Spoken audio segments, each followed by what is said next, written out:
আসসালামু আলাইকুম। আমি নাইমা। আজকে আপনাদের সঙ্গে শেয়ার করব রাজকীয় স্বাদের গাজরের পায়েস রেসিপি। আশা করি রেসিপিটি আপনাদের কাছে ভালো লাগবে।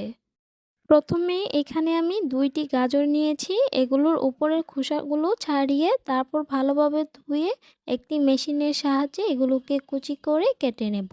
আপনারা চাইলে এটা দা বা ছুরি দিয়েও করে নিতে পারেন।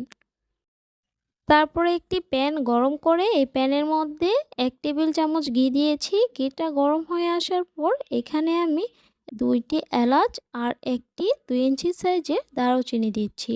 দারুচিনিগুলো একটু ভেজে নেওয়ার পর এখানে ১০ থেকে ১২টির মতো আমি কাজু বাদাম নিয়েছি। এগুলোকে ছোট, ছোট করে টুকরো করে নিয়েছি।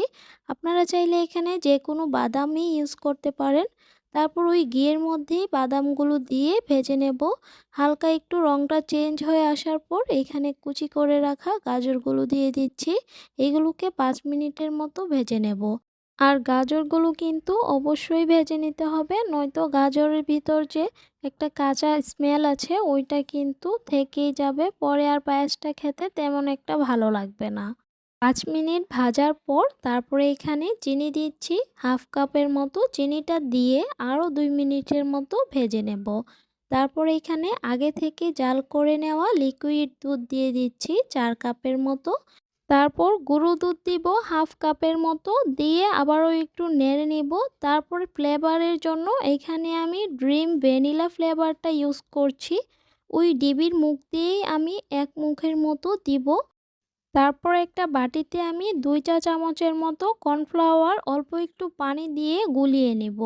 এই কর্নফ্লাওয়ারটা কিন্তু আমি পায়েসের মধ্যেই ইউজ করব।